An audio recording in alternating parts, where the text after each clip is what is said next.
Hello, everyone, and welcome to today's Destination LoRaWAN webinar. My name is Derek Wallace, and today we're going to talk to you about must-have answers for your LoRaWAN project. And though you can't see my face today due to some technical issues on my end, you will be able to see everyone else's lovely faces for the rest of today's webinar. So let's just get going with a couple of housekeeping notes.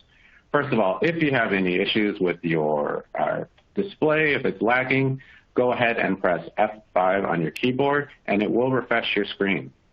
Next, and very, very importantly, please make sure to submit your questions in the Q&A box that you see on your screen. We are going to be having a live Q&A session with our panelists today to answer your questions, so just start sending them in. Also, in the webcast resources list, you will be able to download a copy of today's slides. And then an on-demand version of today's webcast will be available approximately 24 to maybe 48 hours after today's webcast. So moving on with the show. So today I'd like to thank our sponsor for today's webinar, MileSite. They are a member company of the LoRa Alliance. They are a great company. I've worked with them a lot over the last year, and I'm really pleased and thankful for them that they have sponsored today's webcast. Now, they are offering, as part of today's webcast, a discount on their AM300 series indoor air quality monitoring sensor. So if you have a use case that needs this type of capability of a sensor, go ahead and check out the links here to get a 50% off pre-sale discount. And if you want to learn more about MileSite and all the great solutions that they offer with LoRaWAN and IoT, go ahead and check them out at milesite.com. Also, and this is very important, I'd like to thank our sponsors for the entire Destination LoRaWAN webcast series, our gold sponsor, MachineQ, a Comcast Company, and our two silver sponsors, Birds and Charter Communications. Thanks to these three sponsors, we are able to put on an entire year's worth of Destination LoRaWAN webcasts free of charge to the public. So thank you very much for your support to our awesome sponsors. Okay, let's get started with must-have answers for starting your LoRaWAN project. Again, I'm Derek Wallace. I am the Vice President of Marketing for the LoRa Alliance. And I'm just going to talk to you real quickly about LoRaWAN, even though if you're on this webinar, you probably have an idea. So LoRaWAN, it's a wireless communication protocol that's been developed specifically to enable LPWAN, which is low power, wide area networking, IoT use cases. Again, it's been specifically designed from the ground up. We are also the only LPWAN that is scaling globally, not just in one country in the world, but globally. We're an open, non-proprietary standard, and we have we have hundreds of millions of devices that are out there in the market that are enabling IoT use cases all around the world. And speaking of around the world, we are everywhere. So LoRaWAN is everywhere. We're in 171 countries with 156 LoRaWAN network operators, offering public, private, and hybrid networks for our market. And also what you see here in the green, which is very important for scale and international use cases, LoRaWAN enables roaming. So this list is growing by the month. So keep checking out with us, and you'll see how we are covering the world in yellow and green. Now, there are a lot of differentiators and benefits for LoRaWAN, and I don't have time to go through all of them today, but I'll just point out a couple of them. So starting kind of slightly to the right of center, energy efficiency. Another way of thinking about this is power consumption. How much power is drawn, utilize the LoRaWAN standard. We're best in class. With LoRaWAN, if you have battery-operated assets, sensors out at the edge or assets, you can get extremely long battery life with LoRaWAN. Again, we're best in class, and it really enables you to deploy that device out there in the world and let it stay there. And with firmware over-the-air updates, that lets you be able to reach those devices remotely without needing to send a person out to update that device. So you can deploy it, leave it out there, and know it's going to support your use case. We have incredible range, both in deep penetration and in long distance. These are the two on the right. So with LoRaWAN, if you have line of sight coverage, you can get 10 plus miles connectivity. And if you have real true line of sight, you can go quite further with LoRaWAN, reaching from the gateway to the asset out there in the world. The other thing combined with that is our deep penetration, or the link budget within LoRaWAN. This lets LoRaWAN go through obstacles like concrete and metal and cement and underground, which is really important, especially in urban environments. So you can reach and get through those assets, reach those assets that you otherwise couldn't with some other technologies. The last thing I'll point out, in addition to being a very secure protocol, which we'll be talking about later in the program, is our flexible deployment options. This really gives choice to the end user out there utilizing LoRaWAN with public, private, and hybrid network options, which is definitely a differentiator for LoRaWAN. And with that, I'm really pleased to introduce to you all today's first speaker. He is Olivier Seller from Semtech. He is a technical fellow, wireless IP at Semtech. He is also the vice chair of our technical committee at the LoRa Alliance. And we get this question a lot in the market. And so, Olivier, I'm going to ask you this first question. What is the difference between LoRa and LoRaWAN? So, thank you, Derek. This is indeed a great question that we have very often. Hello, everyone. Thank you for attending this webinar. The difference between LoRa and LoRaWAN is simple. Both are great, and they work together. And I'm going to explain at which level the difference is. So, first of all, LoRa is a radio modulation. It's a point-to-point link between an end device and a gateway. And it is long range. It is its fundamental property, which is why it's called LoRa. The range is around 5 kilometers in urban environments, 15 kilometers in rural environments, and we have our record for pure line of sight is more than 800 kilometers from a balloon to the top of a mountain where there was a gateway. So it's truly super long range. It goes further than any other radio technology. And the second property of LoRa, of this modulation, is that it is low power. So its transmit power is very low. It's also a very efficient modulation for a radio to transmit. Then the reception complexity is also low. And there is a very important property, which is the instant signal acquisition. It means that a LoRa receiver, when turned on, will detect instantly if there is a LoRa signal to receive.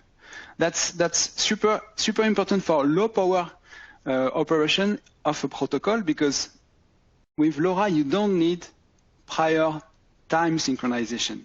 You don't need prior frequency synchronization. You just turn on the receiver, and if there is something to receive, it's going to detect and receive it instantly. So these are the fundamental properties of the LoRa modulation: long range and low power.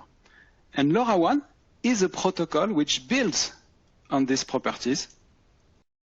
So it's a wireless network standard built on top of LoRa to provide scalable and interoperable deployments, interoperable end devices with gateways with different networks. So from the range of LoRa, we can build wide area networks with LoRaWAN, wide area networks. We use the sub-gigahertz unlicensed spectrum, which is available worldwide, which is a way to scale worldwide. And the protocol itself is also low power. So what do you need to do to make a low power protocol? Here are 3 examples. First of all, the protocol overhead is only 13 bytes per message. So if you want to transmit 20 bytes, that's the override is only 13 bytes. It's much lower than IP protocols or other radio protocols. So this is very important to keep the power low. You don't need to invest a lot of overhead or signaling before you transmit your first byte. And very often, IoT devices only need to transmit a few bytes per day or per hour, which means this is why this protocol overhead has been optimized. Then on the network topology, the gateways within the LoRaWAN network collaborate together to offer the reception. So this collaborative reception helps the end devices to be constantly connected to a network. the end devices, they are not connected to a gateway, they are connected to a network of gateways, which means they don't need to be tracked in if they are mobile or nomadic. They don't need to hand over from one gateway to another gateway. So there is no signaling. Once the device is connected to a network of gateways, it stays, it is permanently connected. And with the instant reception capability of LoRa, devices can transmit whenever they want, and also open a specific reception window, and then without prior synchronization, the network can talk, can send messages to the end devices. So there is no need for prior synchronization for the end devices to transmit or receive, which is the lowest power you can imagine for a wireless protocol. So there are more properties of the LoRaWAN standard. Security is one of them, and Christophe is going to detail this later in the talk.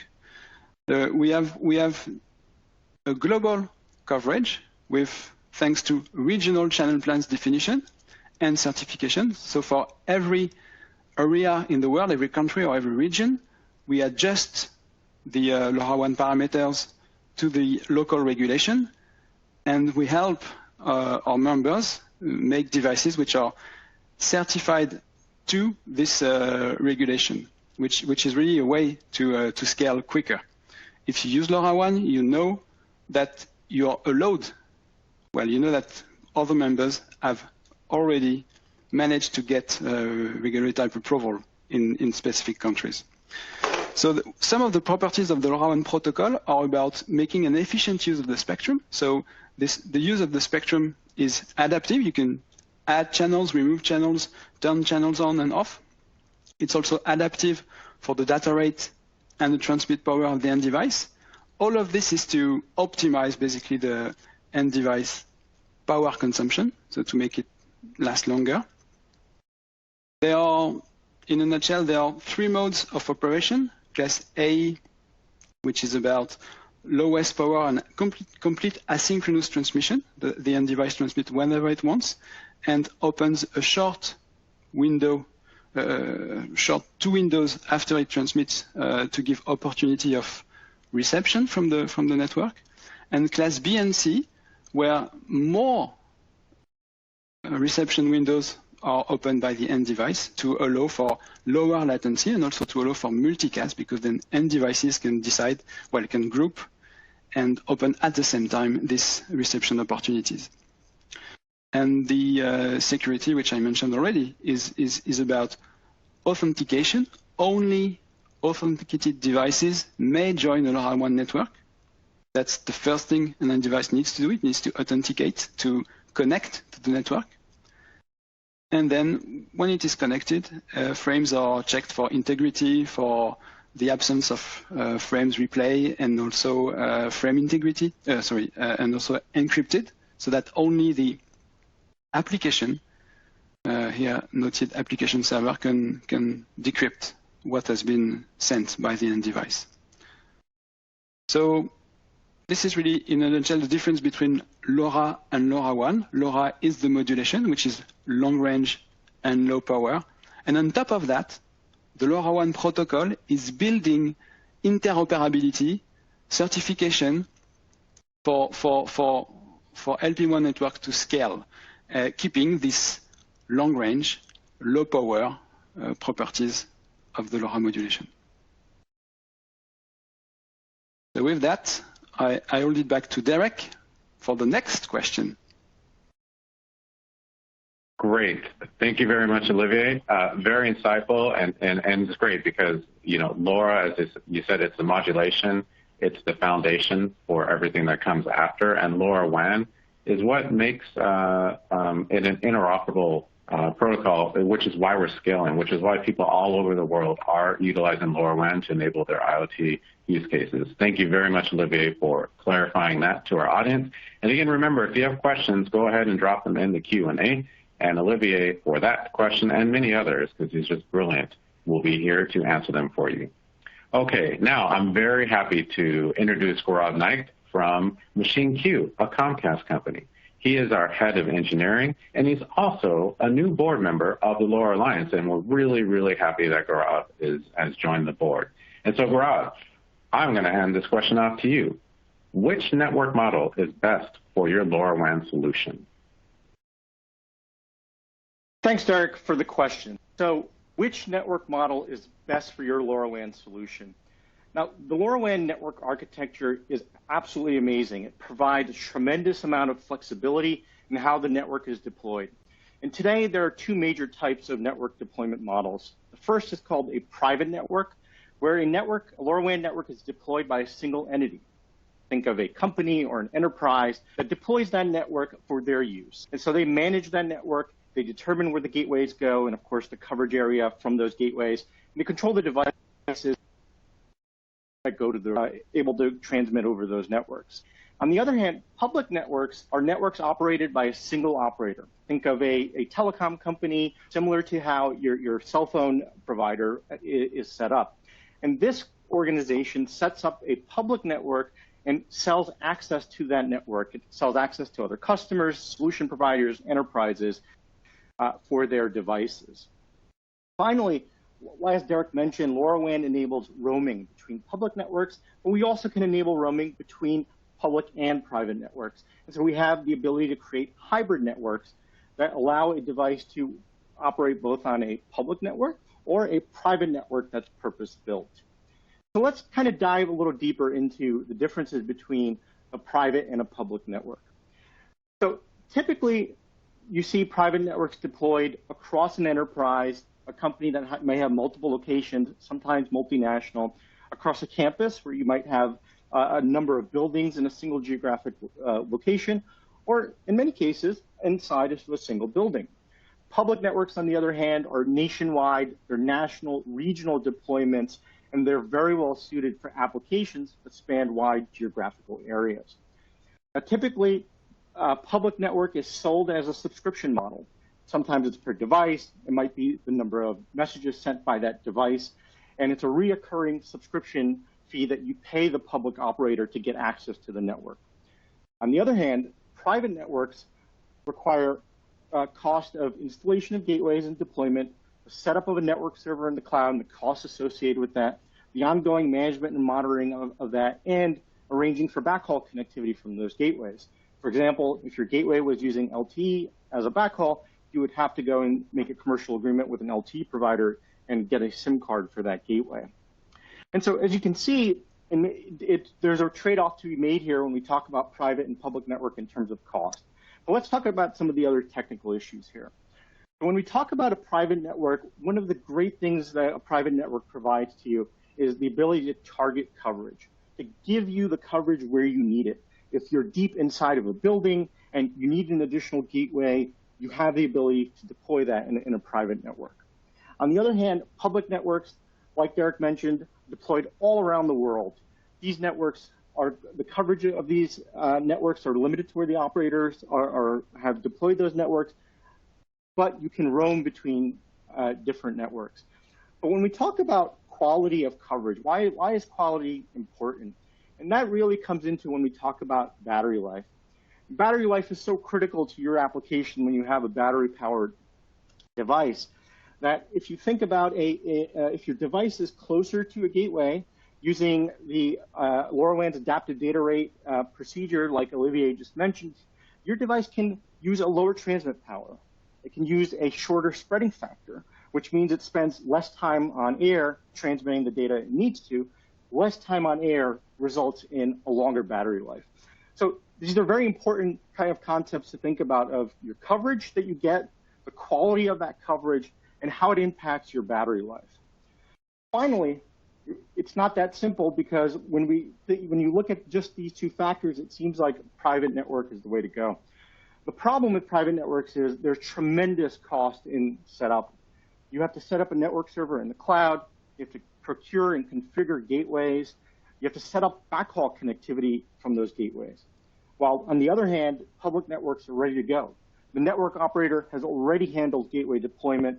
They're already set up a network server in the cloud. They're managing and monitoring that, and they're responsible for the ongoing cost of maintaining that infrastructure. And so now, how do you make this decision? You know, which network do you pick for your solution? And it really comes down to the use case and solution that you're enabling. And when you think about the total cost of ownership of your solution, you think about the cost of the device, the hardware itself. You think about the cost of the network and what it costs to get that device on the network and managing and maintaining that network, if it's a private network. You think about the cost of the cloud for your application and hosting that and giving customers access to it on an ongoing basis. But the last thing you have to think about is the battery life and the maintenance cost of switching out batteries. So, for example, let's take an example. Let's say your use case or solution is pest control. And so you're deploying this pest control solution deep inside of a building. That's where you really want that high quality coverage so you can maximize the battery life of your pest control solution. Changing out the batteries of that device is costly, not just the cost of the battery, but also the cost of having someone there to do that. On the other hand, if your use case is related to smart cities and you're working on, let's say, a connected street lighting application, in many cases, connected street lighting controllers are mains powered and battery life is not as critical. And in some cases, you may have coverage from a LoRaWAN, public LoRaWAN network operator, and a public network is very well suited for that use case. And now, MachineQ, we're one of the earliest LoRaWAN network providers, and after discussions with many customers, what we learned is they want deep indoor coverage. They want the coverage where they need it. They don't want to have to rely on deploying their solution only where there's coverage. And so they want that deep indoor coverage. But they want the benefits that the private network gives you without the setup costs, without the complexity associated with building out that network. And that's exactly what the MachineQ network connectivity platform provides.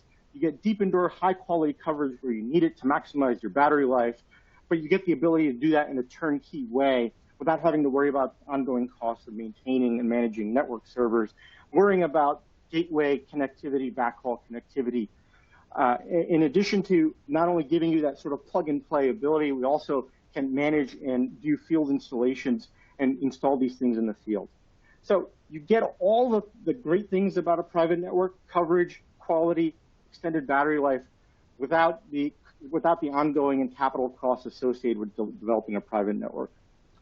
On top of this network, you get a whole range of flexible, reliable, and easy-to-use APIs and cloud integrations that allow you to really focus just on your application and your solution that you're building and meeting the needs of your customer. You don't have to worry about the network. We take care of all of that. You get to use these APIs to integrate your application, get the data that you need, enable the business value that you're delivering to your customers. And so kind of in conclusion, really, public versus private network, Derek, it depends. Depends on your use case, depends on your solution, depends on how you think about the total cost of ownership that you're delivering to your customers. Thanks. Great, thank you very much, Gaurav, and for all that, again, very illuminating. Make sure, again, all of you, put your questions in the Q&A if you have questions about that. And I'd just like to really point out, as I mentioned at the beginning and Gaurav updated as well, you know, we have that flexibility with LoRaWAN for public, private, and even hybrid networks where you can go back and forth between public and private, which is a real differentiator for LoRaWAN, especially compared to certain other LPWAN technologies that do not offer that kind of choice. And so now I'm really happy to introduce Christophe Bouffard. He is the principal architect at Kudelski IoT, world-renowned security firm. And he's also the chair of our security work group for the LoRa Alliance. And we get this question all the time, Christophe, and I'm really glad you're here to illuminate. Is LoRaWAN secure? Thank you, Derek. So let's start to answer that question. So first, to summarize what we have in LoRaWAN on the leak protection, we have mutual authentication, we have integrity protection, we have confidentiality. This will build the basis of the security. So those topics has been already tackled in other webinars, so I might not extend too much on that one. But there is a question that is linked to this link protection, as we are using extensively the AES 128 encryption. And the question is that good enough? So let's bring a bit of context around the AES 128 encryption.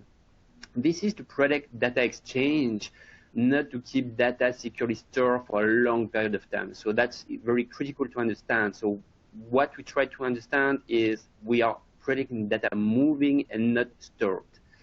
So now there is top world agencies that assessing the questions and issue some recommendation regarding the use of those encryption algorithms. And today, to take an example, we have in the US NIST and in France NSSI that recommend AES 128 until 2030 and beyond. So obviously, this question is assessed regularly regarding the progress that is made in the quantum computer, for example. And once again, this is very good as long as we do not want to keep those data stored for a very long period of time. So now security is more than just the link layer. There is security covers the backend, covers the device. Security is the sum of the whole. The system will be as secure as the weakest link in the chain. So that's very important to understand. So the device can compromise the service without the need to interfere with the link protection.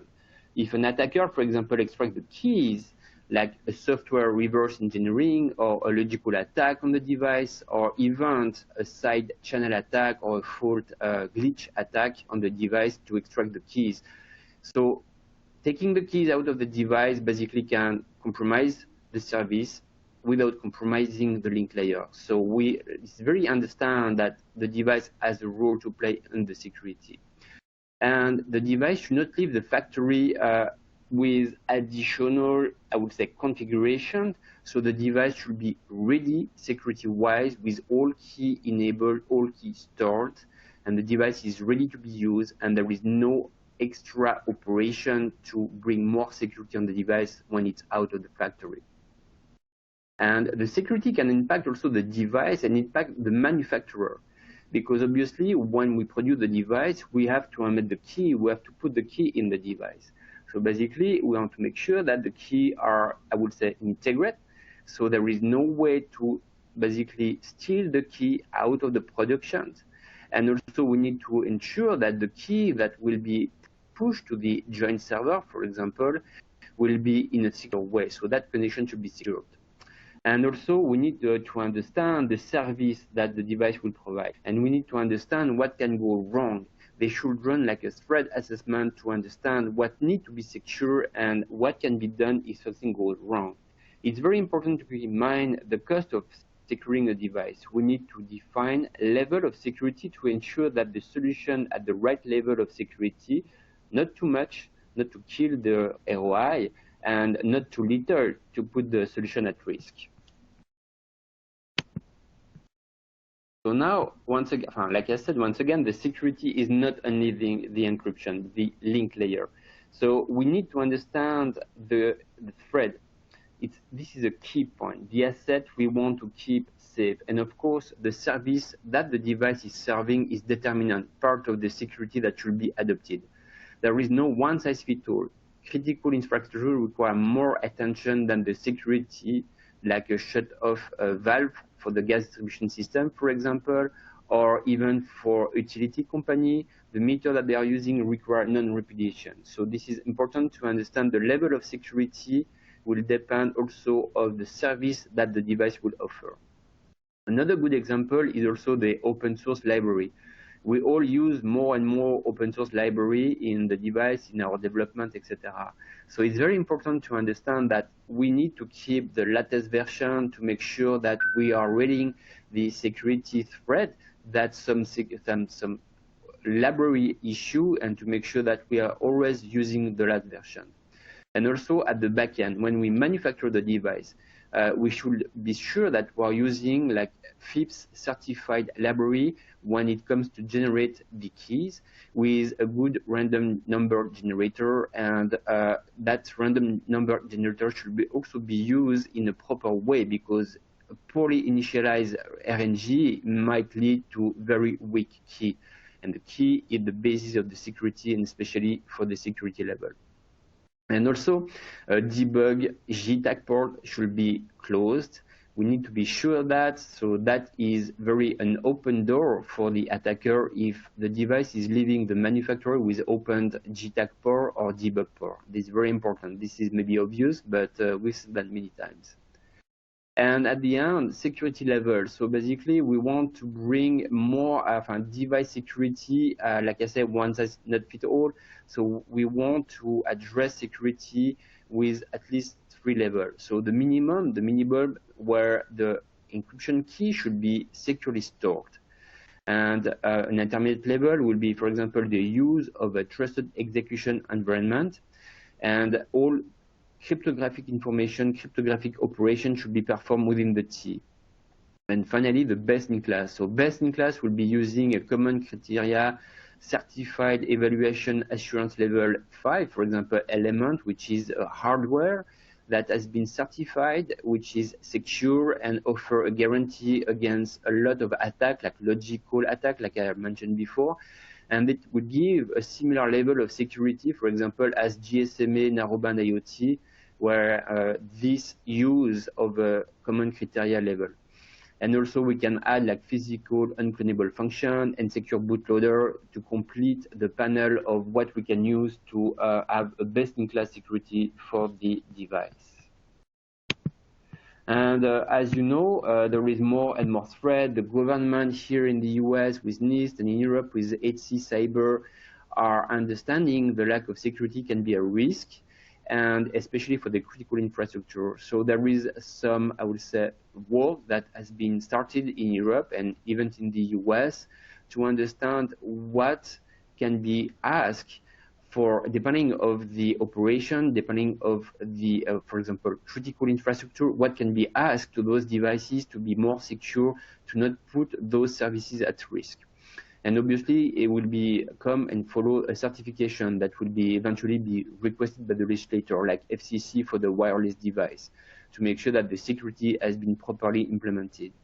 And the certification can bring a peace of mind at the extent sites on what really has been implemented. So this is work for the future, but that's something we keep in mind as this part is moving and the legislator is working on that to bring more security to protect not only the service also, but can be also to protect data for the persons. And like I said, security is a whole, so the backend security has a role to play. We need to understand the backend interfaces in LoRaWAN, so we are using also secure way of exchanging the information, such as VPN or such as HTTPS, for example, using certificate-based. And also for the manufacturer, there is also a strong focus that they need to understand the device provisioning is also key when they bring the information, the keys to the provision to the LoRa system, so that also should be secured. And the device generation of the key, like I said, there is many examples of poorly initialized RNG generator to generate keys that produce very poor key, and that would be very easy to attack. So to summarize, security is a whole. We need to tackle security from the backend to the device. The link layer also offers a very good level of security. It has been worked for many years. It has been assessed, and that level of security is pretty good. So now we need to focus on the device and to make sure that at the backend we have all the security means to bring that service secure. Thank you, Derek. Yeah. Thank you very much, Christophe. Actually, let me go back one more slide. And a couple of things. So we have a lot of information on LoRaWAN security that you can see here. And in fact, the very bottom link is a webinar on security that our very own Christophe was a star in. So I encourage all of you to learn more about LoRaWAN security. It is always evolving. As Christophe said, it's not just the link layer or the wireless protocol. There are many other factors to consider. This is actually why we have a security work group within the LoRa Alliance, and that's all they do. They work on ensuring that LoRaWAN evolves continually with security to meet the threats of today and prepare for the unknown threats of tomorrow so that we can meet it. And we're very, very happy that Christoph is leading that work group. And so now, moving on, you are welcome, Christoph. It's so true. We're very, very happy. Moving on now to Ashley Pope. She is Director of Operations at Oxit. She is also our relatively new Marketing Committee Chair of the LoRa Alliance. And I've been working a lot with Ashley, and in a very short time, she has made a big difference. So I'm so pleased to introduce Ashley and give her this question to answer. Which connectivity technologies work complementary to LoRaWAN? Ashley, over to you. Thanks so much, Derek. I'll take a stab at this question. All right, so trying to get into which connectivity technologies work complementary. I think the first thing is to understand why you would want to combine LoRaWAN with other technologies. So I'm going to try to do this high-level walkthrough of some of these important points that Oxit has fleshed out over the years without saying anything my engineers get mad at me about. So we'll see if I can pull it off. Why to combine LoRaWAN with other technologies? A lot of times we find in consulting with clients from the very beginning who are already decided to go forward in LoRaWAN and decided that that's the technology for them. It's an expense to move forward with any kind of migration or change in your product, and finding the right technology for a given product can really prove to be difficult. I want to highlight at the beginning of this question that a lot of people make the easy mistake of being so focused on the how of getting to solve the problem that their solution is facing, and ultimately they end up choosing, I would almost say, not always the wrong technology, but not the most ideal for their solution. And sometimes they are very narrow focused in what they choose because they're so focused on how. So to preface that, the issue that we're looking to solve in asking why combining LoRaWAN with other technologies is something companies should consider is that we're looking for the most cost-effective way for two technologies to support each other and work in a diverse set of arenas, simultaneously working together with multiple other technologies. I think an initial thought in this is how do two technologies actually support one another? And that's the sections to answering this question, right, is there's a cost-effective aspect of a successful supportive partnership, right? Partnering technologies together that enhance each other. Secondly, there's a diversity of environment aspect that is a part of that technology supporting each other. And then design diversity plays into this as well. And then finally, just kind of getting into a little bit of optimization and bridging in this technology in LPWAN and LoRaWAN specifically.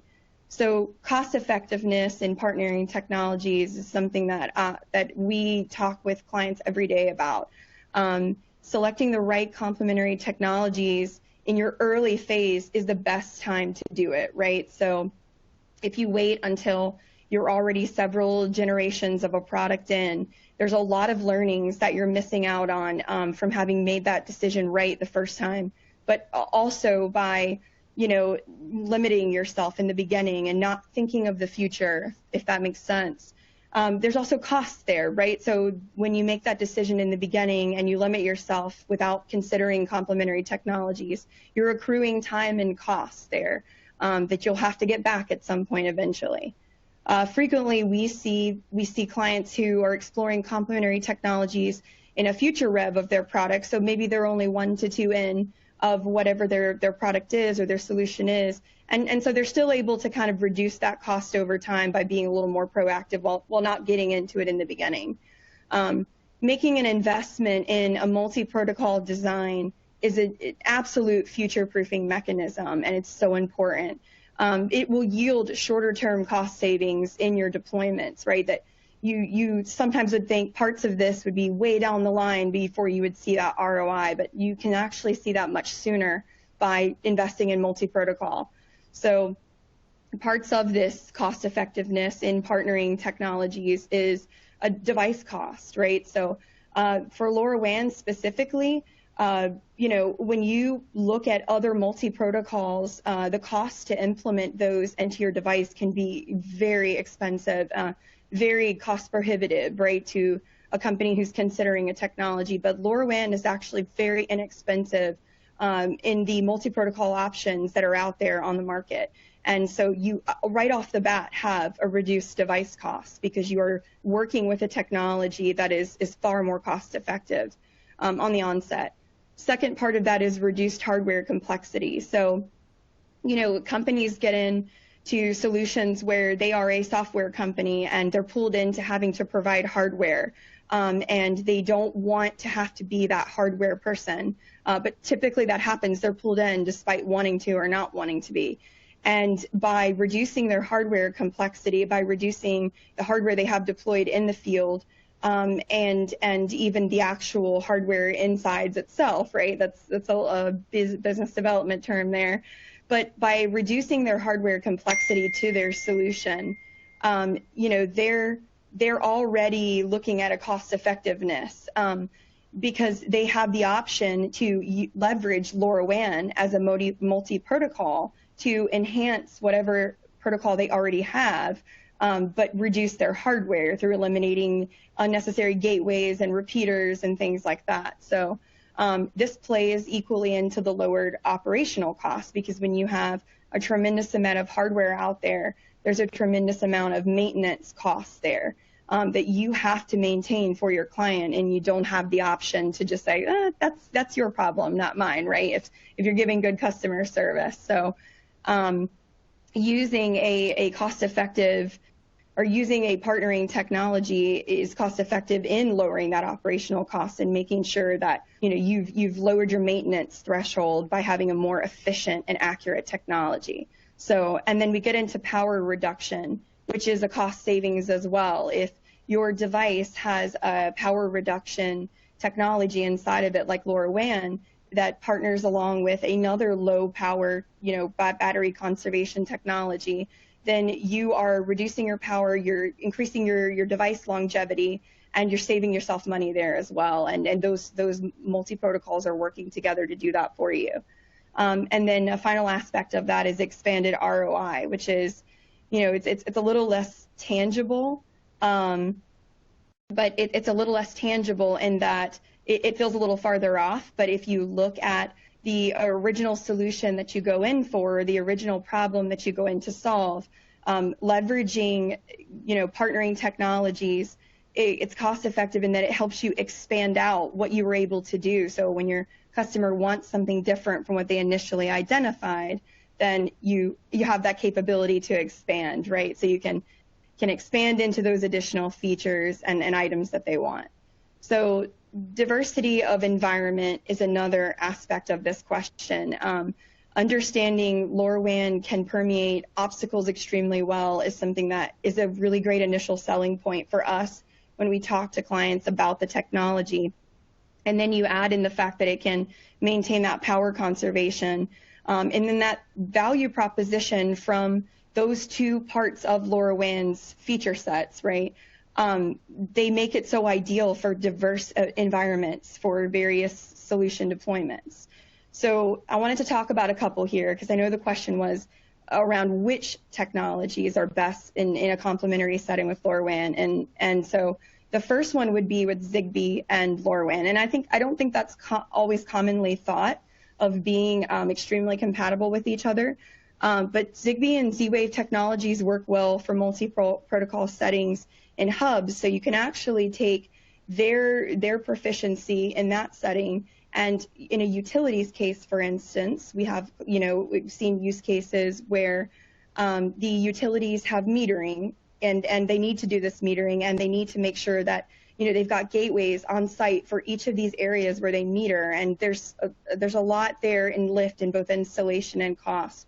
And so they are kind of locked into that model from a hardware perspective. But when they bridge LoRaWAN into that and utilize that from a multi-protocol perspective, complementing technologies working together, they're actually able to put a hub at the end of a neighborhood per se, and instead of having to install hardware at each of these locations where they'd be metering, They can simply read the meters at each of the locations, and the data can be pushed to the hub and then to the cloud from there. So that's just a high-level kind of rundown of that one. Getting into, these are the other two that are heavily preferred from our perspective and what we work with day to day. So cellular and LoRaWAN have a very interesting complementary nature, complementary relationship. So you have amplified diversity when you combine the two as a complementary partnership. Combining LoRaWAN and cellular gives you an indoor-outdoor environmental diversity, right? So you have a client who is already deployed a solution outdoors that has the clear sky, and they are taking advantage of that massive range that cellular offers. But then when LoRaWAN is introduced into that, kind of gets back to what I was talking about earlier, you're able to have an amplified diversity because the two working together means that if your client then needs to take that same device indoors and collect data, that they're able to do that because they can take advantage of LoRaWAN's ability to permeate obstacles and maintain power, and to increase the device longevity there. But to be able to be indoors without that being an issue and without being able to not compete with the rest of their competitors, right, because their device can't go indoors. So that's one aspect that's interesting in combining the two. The second part is about the absence of a gateway. LoRaWAN combined with cellular, when there's no LoRaWAN gateway, allows you to take advantage of both technologies' impressive range, right? And have LoRaWAN fill in on those areas where it really has strength, like the low power consumption, low power savings, and the indoor-outdoor aspect of it. But the cellular complements LoRaWAN in that it doesn't, it frees it up from requiring a gateway in some use cases. So it's an interesting part of that as well. And then a final thought on that too, in combining the two, is that cellular often has GPS, right? So then you have a third option even for a door to open to say now you can do some type of like positioning, global positioning, utilizing LoRaWAN again for low power savings, but then utilizing that off of the cellular, the GPS aspect. So, and then on Bluetooth and LoRaWAN. Bluetooth is probably one of the ones we utilize the most as a complementary technology with LoRaWAN. It's just something we deal with day in and day out. It complements LoRaWAN indoors due to its capability to broadcast signals to different rooms, right? So it's just got a good broadcast capability there. From a configuration standpoint, and this is a really interesting aspect that we highlight for potential customers considering pairing LoRaWAN and Bluetooth together all the time, is that it's simplified, right? So LoRaWAN and Bluetooth together are both very simplified technologies from a configuration standpoint. So when you have a field operator who is trying to leverage the device, who's scanning a QR code or having to deal with the device itself, there is a very low amount of configuration and complexity for them.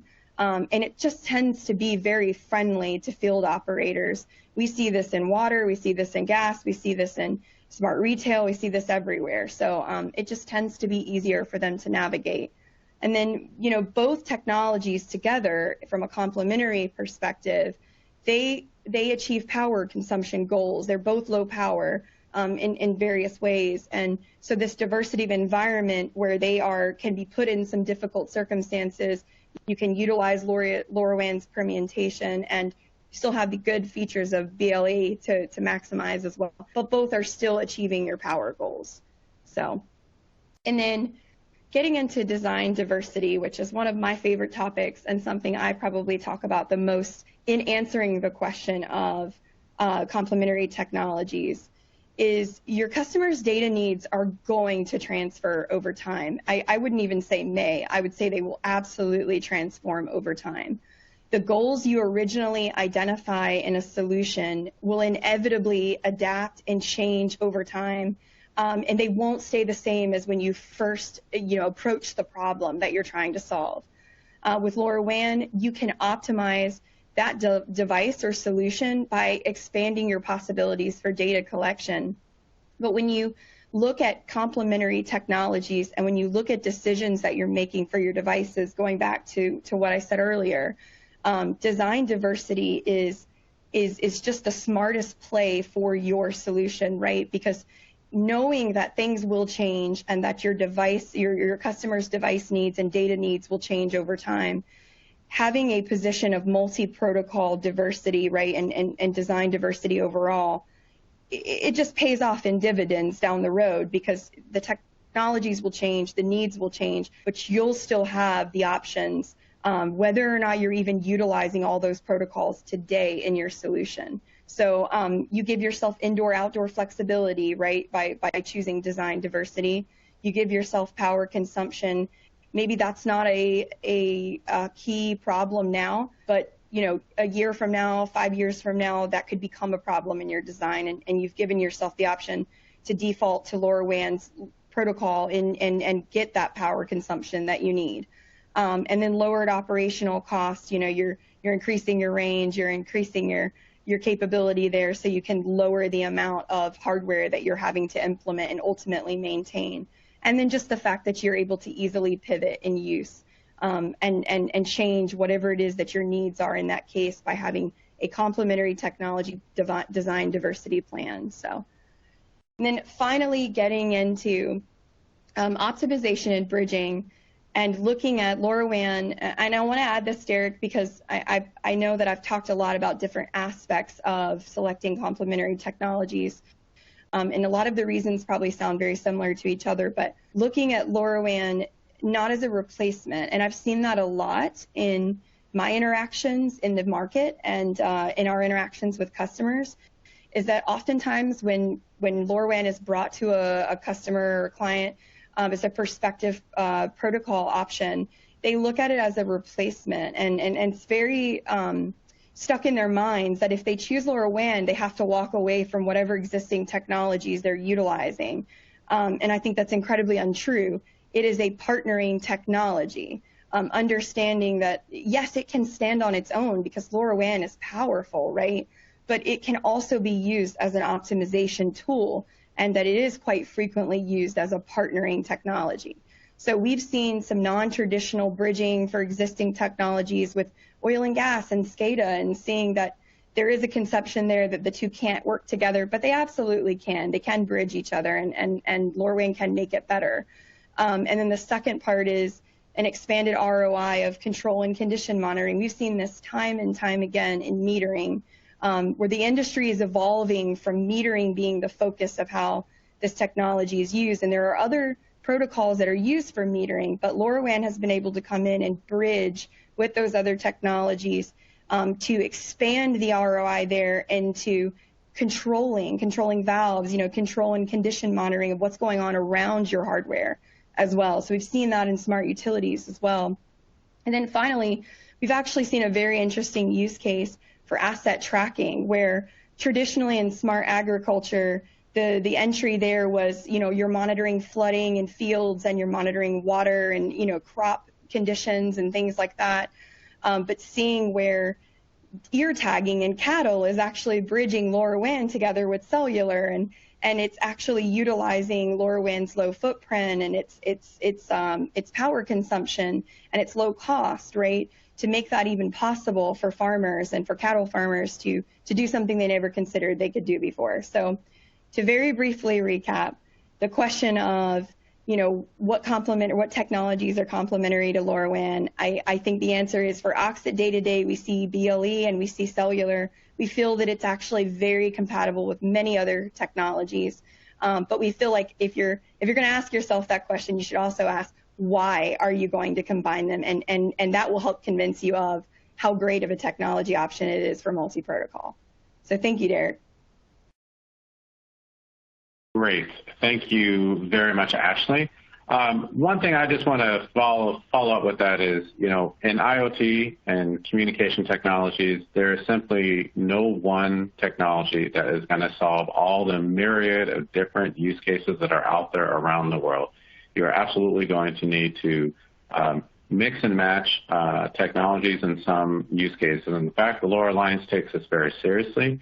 We have a whole range of liaison organizations that we work together with to actually make sure that we are bringing multiple technologies together. So Ashley talked about 3 today, and how they can increase the addressable market for your devices, but also for your customers or the market that needs to enable their IoT use case. One of the things that I actually didn't mention is Wi-Fi, and how LoRa Alliance actually, we have a very strong liaison with the LoRaWAN Broadband Alliance, and WBA is who they are. We have 2 excellent white papers on LoRaWAN and Wi-Fi on our website as well. So check out our website, check out our liaisons, and see how a multi-RAN strategy is being increasingly adopted around the world. Okay, and now it is my pleasure to introduce David Smith. I've known David a long time. He is a great guy, full of just awesome knowledge on IoT and LoRaWAN. And he is the Vice President, IoT Solutions at Get Wireless. And he is also our Certification Committee Vice Chair. And so, David, I'm going to ask you this question now. Why is LoRaWAN certification vital? Over to you. Thanks, Derek. You know, not only is certification testing needed, it's foundational to the LoRaWAN protocol. When we've been developing the protocol, the certification committee also has been developing certification tests, because it's the philosophy of the Alliance that any device should work with any network anywhere, right? And we use our certification testing to make sure that we achieve that goal. And there's a lot of benefits you get from doing this certification testing. One is your device ends up being more reliable. It's demonstrably more reliable than not having certification tests done and deploying into the field. And that's because we test not only just normal use cases, but also those odd situations that occur in the real world, right? And make sure that those work properly as well. In addition, by going through the certification, you know that you're going to work with any network anywhere, because our certification tests make sure that we test all those things that networks do around the world. In addition to that, the testing is done in an automated fashion. And so it's very quick, takes about a day, right? So that gets you to market faster. It allows you to run tests, see what may or may not need to be addressed, address those rapidly, run the tests again. Now you know your device is ready for deployment. That gets you to market faster. Because you're getting to market faster, you're going to save money on the development side, so it's very cost effective that way. And in addition to that, we test out all of the security paradigms that are built into LoRaWAN. LoRaWAN is one of the most secure protocols around. And it's hard for a developer to make sure that they're going to handle and implement every bit of security that the networks are going to expect of them. With the certification process, we can make sure that you've implemented security top to bottom. So there's a few elements within the LoRaWAN certification realm. One is the LoRaWAN certification test tool. We call it the LCTT. That is a free tool available to members that you can download from the LoRa Alliance website. It allows a person or a company that is developing an end device to be able to test that end device and know before they go to a test house that they are going to be fully certified, that they will pass all the tests. It does both compliance, conformance testing, and interoperability testing in the same tool. So that means when you pass, you will be able to talk to any network anywhere, any LoRaWAN network anywhere, that is. In addition to that, there's a third component called RF testing. Some network operators like to see this just to verify, and I'll go through that in a little bit here. The great thing about this is, remember that once you pass LoRaWAN certification, network operators don't impose any additional tests or other conditions, and they consider your device fit for network just based on the LoRaWAN certification. That gives you the confidence to deploy to any network anywhere and know that your device will work.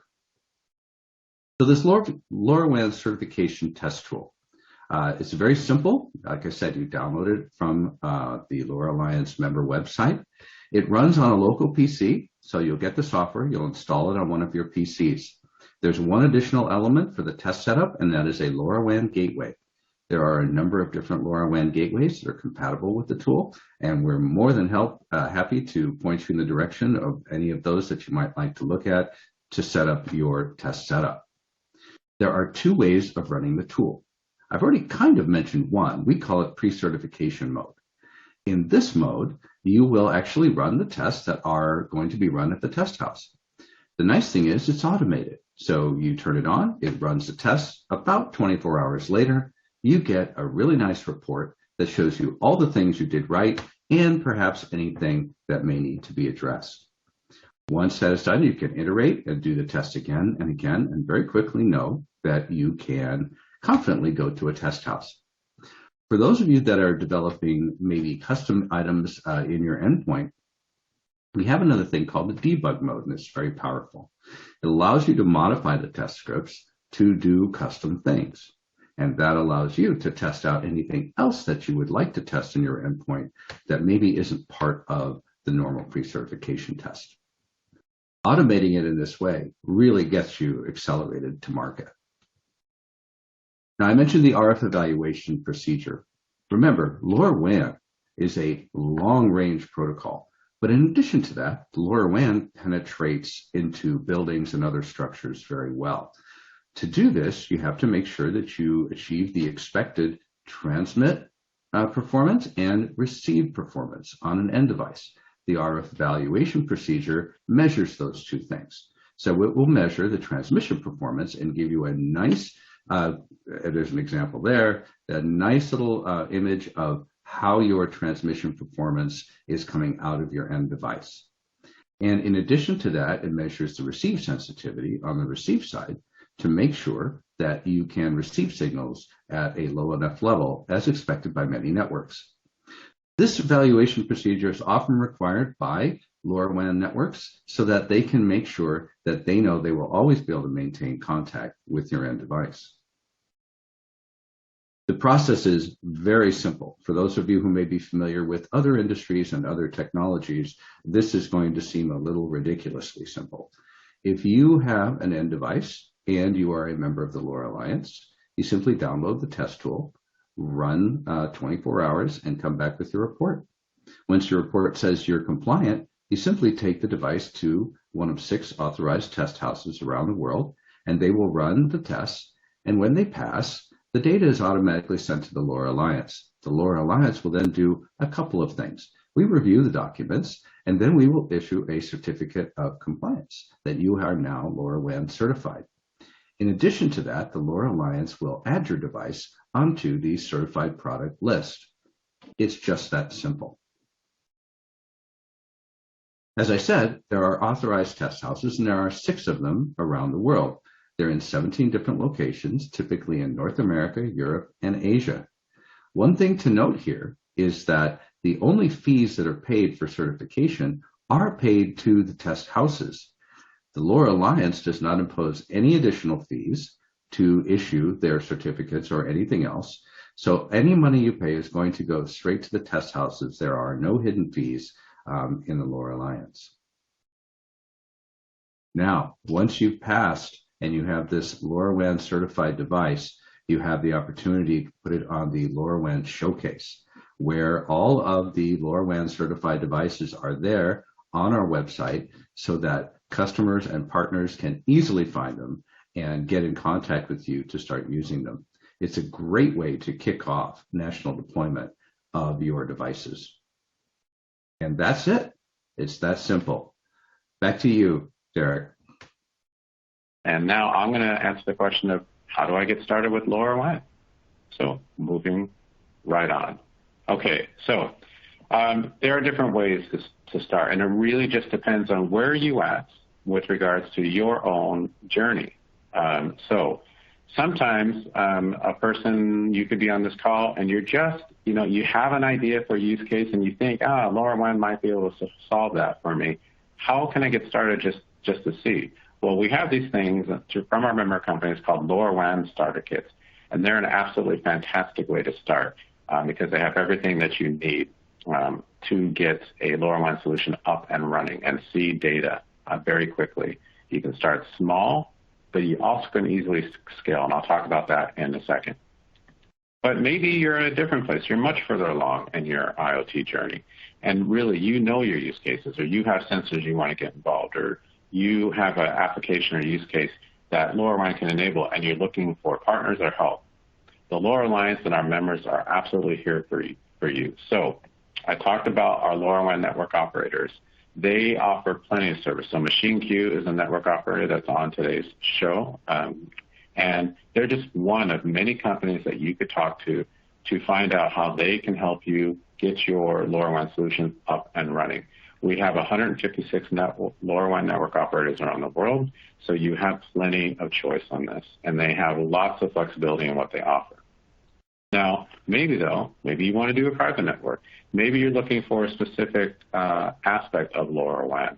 Maybe you want to work in a very specific part of the world and you want a local company, or whatever the case may be. The LoRaWAN Showcase, which I showed you a little bit earlier, and I'll show you again, is a great place to go find out who our members are, what products and services and solutions that they offer, and then you can contact them directly to figure out how to partner with them and how they can enable you. And as I said before, we have 156 LoRaWAN network operators globally. We have a coverage map, and these links here will take you to this information on our website.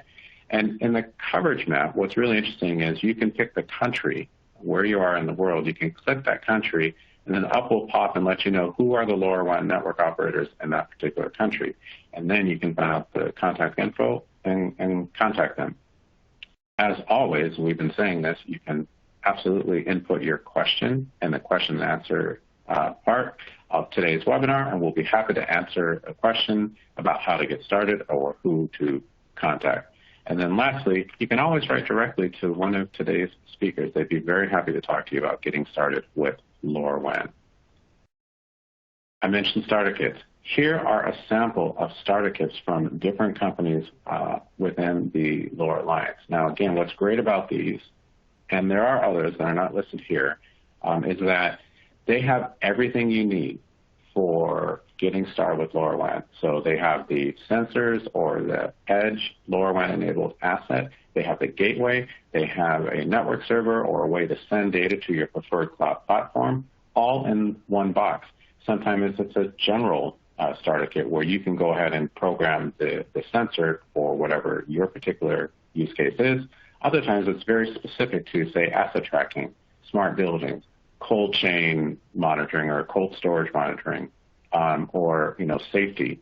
So take a look. Here are some links to the starter kits. And again, what's great is you can start with just the one gateway that's in here. One gateway actually, depending on configurations, can support up to a couple thousand endpoints. So though you can start very small, you can already start scaling with just the starter kit. But then also, you figured out, yeah, this is the way you want to go. If you want to add more, you can add more gateways and more sensors to how you started with this and not have to start over again with your development. So again, you can start small and scale very easily with these all-in-one starter kits. Here's another picture of the showcase that I talked about, and you can see, again, certified devices. This is actually the landing page because we only promote certified devices. But you can also see that there's, in this black bar in the middle, everything from services, hardware, software, platform, turnkey solutions, consultants, and network operators. You can find members who operate in all those areas or have solutions for you. Did I mention that we have an incredibly large ecosystem of amazing vendors around the world, amazing partners, amazing companies who are the best of the best in LoRaWAN? So you have choice. You have lots of choice. You're never locked into just one company or one vendor as you're going on your IoT journey with regards to LoRaWAN. So check out our showcase for our members. I talked about joining the LoRa Alliance. Again, with certification, you can only certify devices if you're a LoRa Alliance member. There are a lot of reasons to be able to join the LoRa Alliance, but it basically comes down to it's one of the best ways to expand and grow your LoRaWAN business and revenue. It will shorten your time to market. It will turbocharge, absolutely, your marketing activities with our very, very busy and extensive marketing activities that we do. And the ecosystem in terms of finding partners to enter into new markets. Maybe it's a geographic area. Maybe it's a vertical market. Or finding a partner to do the multi-vendor protocol integration in your solution that Ashley talked about. There's the ecosystem, access to the ecosystem. That alone is one benefit. Helping determine and develop the maintenance of the LoRaWAN standard itself. Maybe you operate in a part of the world and you really care about certain functionality. Get involved and join the Alliance, and you can help shape where the LoRaWAN standard goes today and in the future. If you're interested in becoming a member, go ahead and you have options. You can go to our website. There's a link there to membership benefits. You can always contact me or the admin box at LoRa Alliance, and we'd be happy to talk to you about your membership questions. And the last thing that I will say is our LoRaWAN World Expo. This is going to be an amazing event, the largest in-person LoRaWAN event in the world. It is in Paris next spring, March 29th and 30th. And I got to say, just going to Paris alone is a reason to go to the expo, because Paris in the spring is really quite nice. However, the expo itself is going to be amazing. So take a look at that. You can register now. There's a QR code to scan when you download these documents, and we would love to see you at the expo. And so with that, everyone, we will go over to our questions and answers. And let's go on with the show.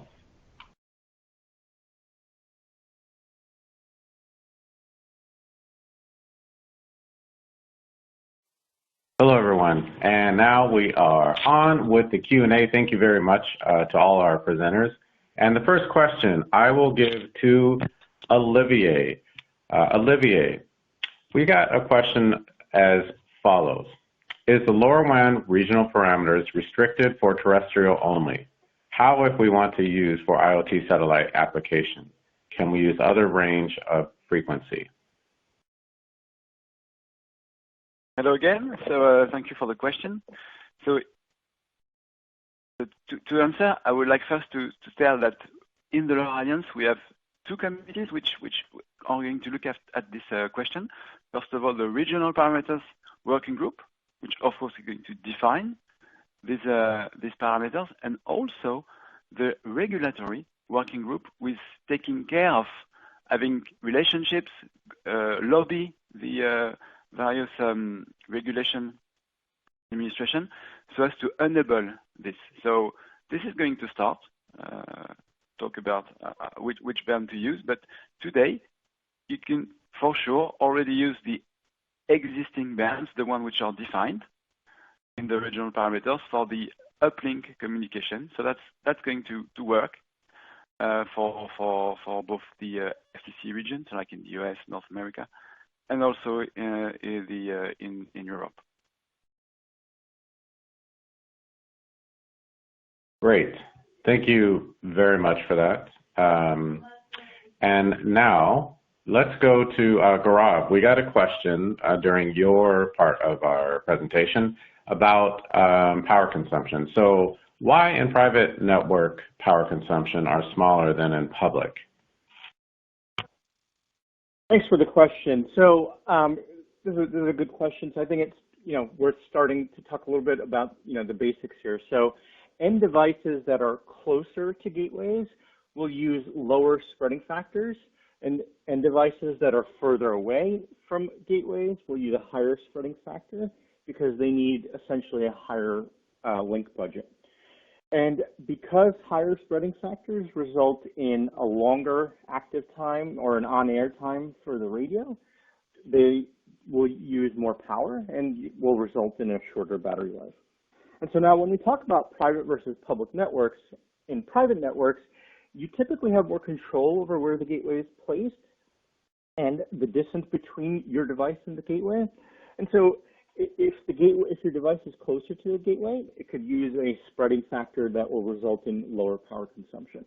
That isn't to say that in public networks that you could work with a public network operator to optimize the location of their gateways in relation to your devices, but typically private networks, since you're deploying the gateways, you have full control over how that happens, and as a result, can optimize the battery life of your devices. Thank you. Thanks, Gaurav. Okay, David, got a question on certification. So I see that the LoRa Alliance on the LoRaWAN showcase only shows or displays LoRaWAN certified devices. Does the LoRa Alliance only promote certified devices, and if so, why is that? Oh, good question. Yes, we do only promote LoRaWAN certified or LoRaWAN compliant devices, and that's because we can be assured that they will work with any network anywhere. Unless you've gone through the compliance process or the certification process, it's difficult to know if there aren't any hidden issues or other things that a device, may occasionally display. But with the LoRaWAN certification process, we make sure that we have confidence that all those devices will work the way they're expected to. So that's why we only promote certified devices. Great. Thank you very much for that, David. I'm just looking through the questions, and there is a question for Christoph on implementation and certification. So here is the question. What are common implementation mistakes with wireless standards like LoRaWAN? And are these mistakes only associated with LoRaWAN, or can other wireless protocols experience the same issues? Hey, Derek, this is a very good question. So I will say there is no per se a specific mistake for the security implementation in LoRaWAN. I would say this is much more broader than that. Like I said, security is a wall, so it starts from the device to the backend. Whatever device, whatever, I would say, wireless network, event, whatever network it is. So security relies on some principles. Security relies on the securitization of the link and the security of the device with, I would say, state-of-the-art way of implementing that security that we are implementing. We are providing into the specs, but it can be very well applied by other, I would say, wireless devices. And also, by the way, other wireless devices also have some principles that we're also looking at. And there is, I won't say there is a specific mistake for LoRaWAN. This is much more like, like a good way of implementing security would be something very similar on different wireless networks. Thank you very much, Christoph. So the questions just keep on coming in. So we're going to keep going, even though it's been a nice, good, and long event. Wow, so many questions coming in. So Ashley, I'm going to give you this next question. I mean, it's a definite yes, but I'd love to hear your perspective on, is LoRaWAN suitable for tracking? Hey, yeah, thanks so much, Derek, for that question. So it's an interesting question. I think with the new LR11110, we are seeing expansion into tracking specifically because of the addition of Wi-Fi sniffing and the GNSS in that LR11110. And then you can combine that with the LoRa Cloud, right, provided by Semtech, which actually bridges the gap between the actual position of your device. So it's going to utilize the collection done in the Wi-Fi sniffing and the GNSS to push all that up to the cloud, right, and make your life a lot simpler when it comes to the positioning there. So from our perspective, just looking at those new technologies or those new options that are out there in asset tracking provided by Semtech, it's a great time to bridge into asset tracking with LoRaWAN on top of all the other good ecosystem offerings that there are out there right now. So, and I wasn't sure if anyone else wanted to add to that, but that's just the quick and dirty of it for me. Thanks, Ash. Actually, does anyone else want to add? We have so many examples, especially if you go to our website in our vertical markets section. Logistics and asset tracking is one of our key vertical markets that we support. There's a lot of use cases up there and examples of LoRaWAN for tracking. Did anyone want to add anything to that response? Okay, moving on. So I'll take the next question. It kind of came in twice in two different forms. One was about training. Does the LoRa Alliance offer training for like engineering training, for example, certification, stuff like that? And then there was a question about how can a person take in-person training to become an expert in LoRa versus online training. So I'll just kind of address both of those. So right now, the LoRa Alliance, we do not have a training program as such. Basically, our different members within the LoRa Alliance do offer training services. Although I'd have to say, I think, during the COVID period that the world's been in, most training has been remote. But two companies that do offer a lot of training services are Semtech, and I encourage you to go to their website with their LoRa Academy. That includes LoRaWAN, and then also the Things Network. They offer a lot of training services as well. What I can also say is actually right now, the LoRa Alliance, we are investigating adding a training academy as well. This is something that I'm hopeful to introduce in 2022, and that would be a combination of training for, engineers and deployment and managing, different areas with respect to deploying and managing LoRaWAN solutions out there in the world. So stay tuned for that. Definitely check back. And in the interim, though it's not official training, you can absolutely check out a lot of great information through our Destination LoRaWAN webcast series. This is one of them. And if you go to our website under events, you'll see so many great webcasts with different topics, so you can narrow down and zero in on the topic that you're interested in. Okay, gonna move on, and we're still getting questions. This is fantastic. Olivia, I'm going to ask you this question. It came up earlier on, and I want to make sure I can still see it. It is a question. Here it is. Does LoRaWAN have protection from CW jamming like they have in GPS systems? So it's yes, but it's really from the protocol and the architecture of the network. When you have some carrier wave jamming in for a GPS receiver, what you jam is the receiver, and you can do that in the local vicinity of the jammer. Typically, 5-10 meters around the jammer, you will have denied GPS service. To do the same with LoRaWAN, since this is mostly an uplink, so from the end device to the gateway to the network scenario, you would need to jam all the gateways which collaborate to offer the coverage. So it's very difficult to jam the uplink. And then to jam the downlink, it's also very difficult because the frequency of operation is hopping. It always changes.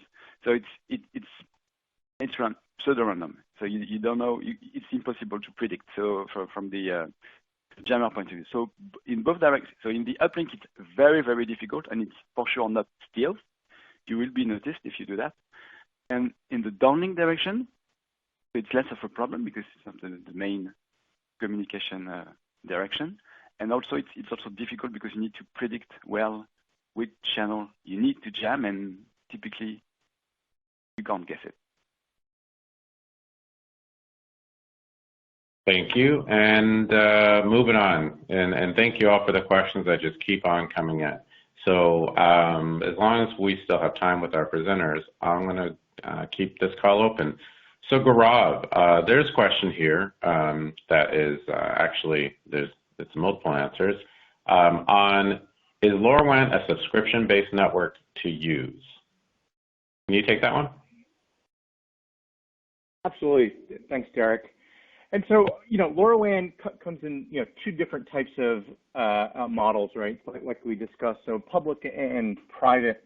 And typically in a public network, you do have a subscription-based model. And if you look through the LoRa Alliance, you'll see many members of the Alliance are public LoRaWAN network providers.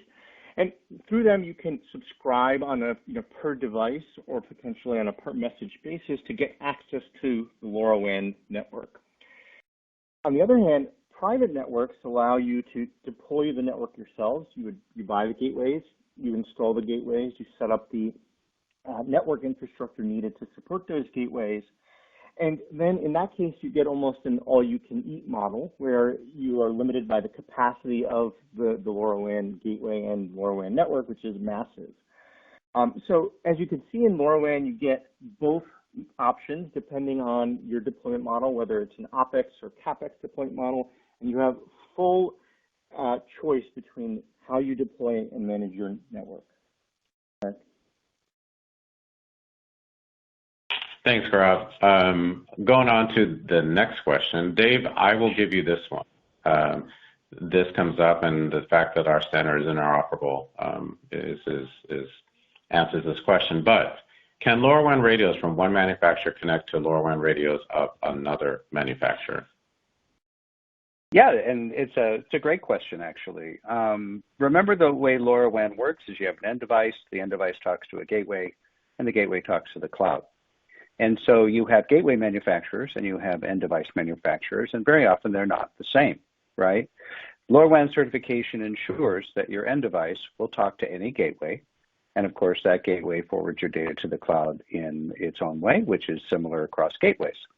So yes, different radios should work between different manufacturers, and that's a large part of what the certification and compliance testing provides. So you can be guaranteed of that. Great. Thank you very much for that, David. I'm going to take a next question that came up, but then Olivier, I think I'd like to ask you about the data rate question that came in. But first, a question came in about how many LoRaWAN end nodes or chips were sold in 2020. What do we expect in 2021? How large was the installed share in commercial buildings, et cetera, et cetera. So the first thing is that the LoRa Alliance, we actually don't have this information. We are an alliance made up of member companies from around the world, and they supply, if they choose to, they give us their information on things like this. However, what we do is we partner with analytics firms each year. So this year, our analytics partner is VDC Research. We've had other partners in the past, and I'll give you the information that they provide to us, but I always recommend that you do your own research as well. The analytics firms around the world, so IoT Analytics, IDC, Omdia, I mean, there's a lot of them. They all produce, their different forecasts for share of, LoRaWAN and LoRa modules out there in the world. So what the VDC Research has said for 2020, that the installed base of LoRaWAN devices that are up there are 154 million. Now, they actually did, I don't have it readily available on my screen right now, I couldn't get to it in enough time. They actually do have some shipment information for what they saw in 2020. The expected installed base that they predict for 2021 for LoRaWAN is 207 million devices, and with an expectation that LoRaWAN will surpass 500 million devices out there in 2025. Now, LoRa, or proprietary LoRa shipments are on top of this, by the way, so in addition to this. As far as the share of smart buildings, that we absolutely don't know. But we do know that, so VDC says that, utilities and metering are the largest vertical, but that building automation and smart cities, which have lots of smart building applications, it's about looks like about the second or third largest vertical market that they predict. So again, it's not perfect information, but I really do encourage you to look at analytics firms yourself and see what they're saying. But what you'll see that's common, LoRaWAN growth is absolutely expected to grow quite rapidly. With VDC says I believe it is a 17, let me just check. No, a 27.4 CAGR growth rate each year for the next several years. And for the unlicensed inspection, LoRaWAN is the absolute crushing winner. And it's globally outperforming everyone else, including narrowband IT, because 85 to 90% of narrowband IT shipments go to China. So outside of the Chinese market, LoRaWAN is definitely doing exceedingly well and predicted to continue to do so. Olivier, I'm going to ask you this next question. This comes up from time to time, and it is, what is the maximum data rate in LoRaWAN? So that's simple. It's defined in the regional parameters, and it depends on the actual region. For fixed channel plans, the one we call fixed channel plans, where the sets of channels are defined, so typically the Americas, North America, it's 22 kilobits per second. And in the other, for dynamic channel plans, it's 50 kilobits per second, and it's not. It's actually not LoRa. It's FSK at 50 kilobits per second. Okay, that was pretty simple. And now we're getting to the end of our time. It's half past the hour. So I'll ask this final question. I'll thank everyone, again, the presenters who presented today and all of you who attended and submitted your questions. Thank you very, very much. And again, remember this webcast will be on demand. You can share it with people within 24 to 48 hours. So David, the last question that's come up is, how does one get to be a certified test house? Oh, sure. That's also a good question. So certified, there are test houses that are companies that perform all sorts of different kinds of testing, right, worldwide, whether you're using different technologies or you're testing with different regions. So for example, in the United States, test houses do FCC testing and things like that. If you are already a company that provides those kinds of services, we'd like to talk to you. We can show you the tests that need to be run, and you can work with us to become an authorized test house so that when you do LoRa testing and LoRa certification testing, we will take your results and be able to add those devices to our certified device list. If you are an individual that does not already do those kinds of testing, well, then that's a much different question, right? So we need to start out with a company that already performs testing of various kinds. And if that's the case, we would love to talk to you and have you join our authorized test house pool. Great, David. Thank you very much. And again, thank you everyone very much for your questions. We are unfortunately out of time, but this has been a great webinar. Again, thank you to presenters. Thank you to my team for organizing and promoting this. They did an excellent, excellent job, as they always do with our webcast. And I wish all of you, wherever you are in the world, a good day, a good afternoon, or a good evening. Thank you very much, and check back for more events coming soon.